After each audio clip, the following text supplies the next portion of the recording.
বাংলাদেশে ভারতের পোশাকের সবচেয়ে বড় মার্কেট গুলিস্তানের পিরিয়ামিনি। কথিত রয়েছে শুল্ক ফাঁকি দিয়ে ভারত থেকে চোরাই পথে আসা পোশাক এই মার্কেটে বিক্রি করেন এখানকার ব্যবসায়ীরা। বিগত বছরগুলোয় এই মার্কেট ছিল প্রতিবেশী দেশটির পোশাকের দখলে, কিন্তু গণঅভ্যুত্থানে সরকার পতনের পর সে চিত্র বদলে গেছে। ভারতের পোশাকের মার্কেট এবার পাকিস্তানি বাহারি ডিজাইনের পোশাকের দখলে। পাকিস্তানি পোশাকের চাহিদা মোটামুটি ভালো, দেখা যাচ্ছে কাস্টমার আসার পরেই জাস্ট পাকিস্তানি ড্রেসের কথা বলে। সচরাচর আমাদের দেশি পণ্য আর পাকিস্তানিরা চাহিদা একটু বেশি। আওয়ামী লীগ সরকার পতনের পর নানা কারণে ভারতের সঙ্গে সম্পর্কে টানাপোড়েন চলছে বাংলাদেশের।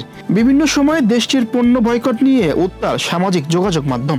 সম্পর্কের এই অবনতির মাঝেই ভারত থেকে পোশাক আমদানি বন্ধ রেখেছে বাংলাদেশের ব্যবসায়ীরা। ভারতের পোশাকের বিপরীতে পাকিস্তানের ফার্সি, গর্জিয়াস সহ নানা ডিজাইনের পোশাক এবার নারী ক্রেতাদের পছন্দের শীর্ষে। ফার্সি ড্রেস আসছে, পাকিস্তানি ফার্সি, এটাই এখন হিটমাল। আর বাচ্চাদের জন্য আপনার এই যে জিমিচু কাপড়ের যেমন জিমিচু কাপড়টা হচ্ছে এই স্টাইলের জিমিচু কাপড়, এই পাকিস্তানের জিমিচু কাপড়, এগুলোই চলতেছে। হ্যাঁ, এবার একটু পাকিস্তানি পোশাকের কালেকশনটা বেশি, ইন্ডিয়ানটা কম, কারণ ইন্ডিয়ার সাথে আমাদের এবার সম্পর্ক ভালো না, তো যার কারণে ইন্ডিয়ান কাপড়গুলো কম ঢুকতেছে। এবারকার সবচেয়ে গর্জিয়াস কালেকশন হলো গিয়ে যে এইগুলো সারারা ফার্সি, এগুলো হলো গিয়ে মানে পাকিস্তানি কাপড়, এগুলো এবার বেশি চলতেছে আর মানুষ বেশি টানতেছে এবার এগুলা ইন্ডিয়ার থেকে। ৩,০০০ টাকা থেকে শুরু করে ২০,০০০ টাকার মধ্যে ভালো মানের পাকিস্তানি পোশাক পাওয়া যাচ্ছে পিরিয়ামিনি মার্কেটে। এছাড়াও শিশুদের আরামের জন্য অবধারিতভাবে রয়েছে সুতি রঙিন পোশাক, যা শিশুদের সাজিয়ে তুলতে সাহায্য করবে। ভারতীয় পোশাকের আমদানি কমলে চাহিদা বাড়বে দেশের পোশাকের।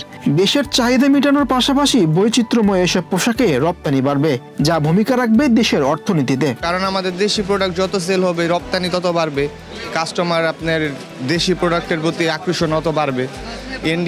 ইন্ডিয়ান পোশাকের থেকে আমাদের দেশি পোশাক যত বাড়বে, চাহিদা তত আমাদের জন্য ভালো না। গত বছরের চেয়ে এবার পাকিস্তানি পোশাকের দাম বেশি। ক্রেতাদের পছন্দের শীর্ষে এসব পোশাক সাধারণের নাগালের মধ্যে রাখার চেষ্টা করছেন ব্যবসায়ীরা।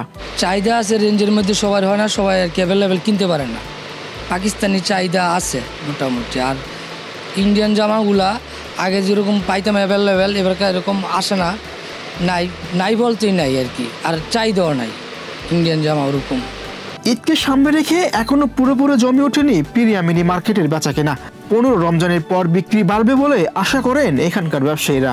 আশা তো 100% আশাবাদী আমরা। এই 15 রমজানের পর তো বেচাকিনা হয় আমাদের সবসময়, তো ওরকম আর কি। কিছু কিছু বেচাকিনা একটু হালকা পাতলা কম আছে আগের চেয়ে, আবার ঠিক হতে পারে 15 রমজান পর থেকে, আমরা আশা নিয়ে আসি।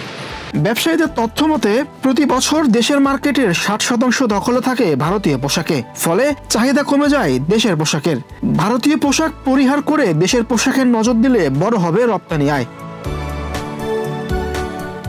মীর হোসেন সরকার, বাংলাদেশ প্রতিদিন।